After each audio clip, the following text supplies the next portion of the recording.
Vamos começar hoje uma meditação sobre um grande personagem bíblico.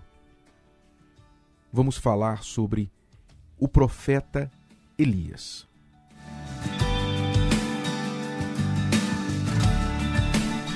A Bíblia nos relata a vida de muitos profetas.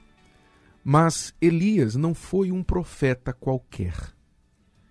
Quando você vê, por exemplo, lá no Monte da Transfiguração, quando Jesus subiu no Monte da Transfiguração e os seus 3 discípulos viram ao lado de Jesus 2 pessoas, uma delas era Elias, a outra era Moisés.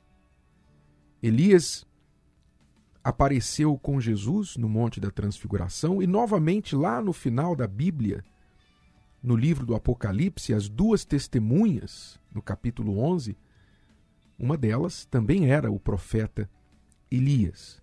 Então nós vemos que Elias esteve presente no Velho e no Novo Testamento.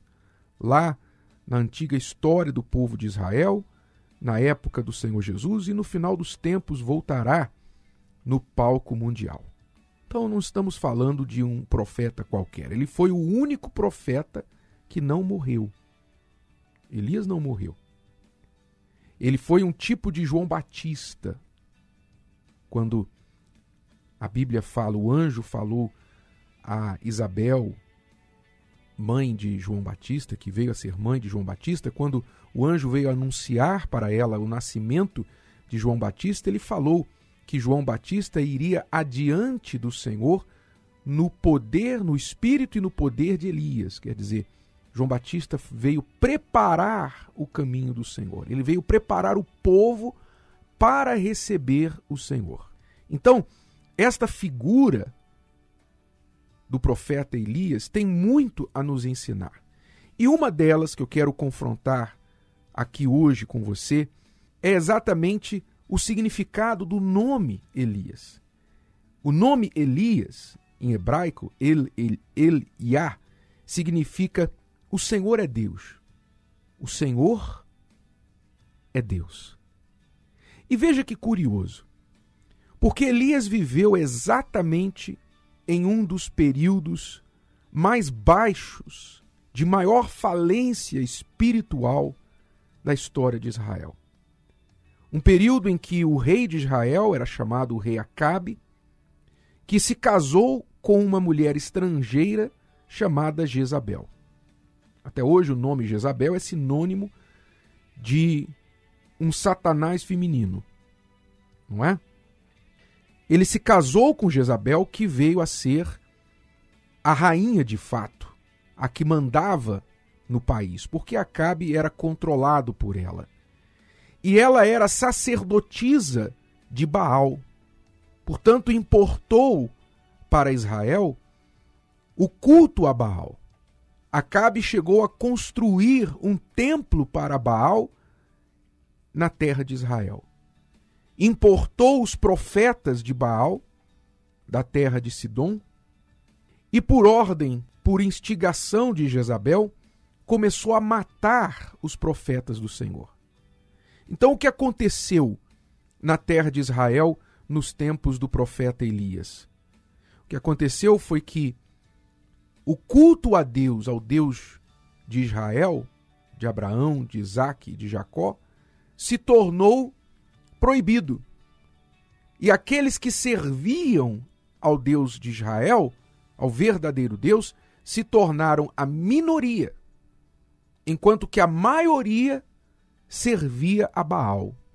Todo o povo começou a servir a Baal. Agora, tente se transportar para a pele do profeta Elias. Elias, repito, cujo nome significava o Senhor é Deus. O nome Elias tinha este significado. Vivendo como o principal dos profetas na altura, tendo de observar, de assistir a adoração ao Deus vivo, sendo proibida, condenada, e os profetas mortos, e o povo se voltando para um Deus falso chamado Baal. Então, o que aconteceu com Elias? Qual era a situação dele? A situação dele significava e significa para nós o conflito entre a teoria e a prática. O conflito entre o que ele cria e o que ele via. O que ele sabia e o que ele vivia.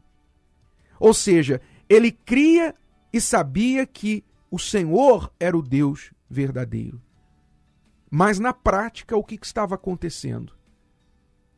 Baal estava em ascensão e o Senhor, os profetas, o povo de Deus estava desaparecendo.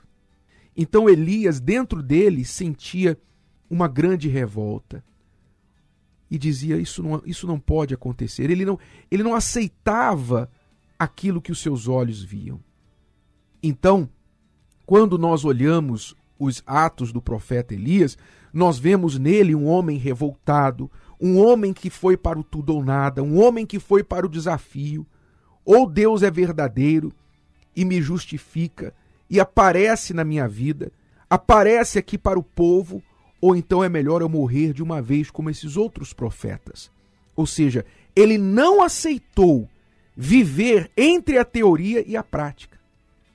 Ele não aceitou isso. Uma fé nominal, uma fé que não funcionava para ele.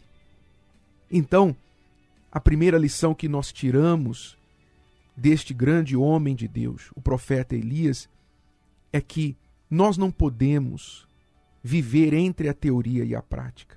Nós não podemos viver sabendo uma coisa, crendo, conhecendo uma coisa, e na prática vivendo outra.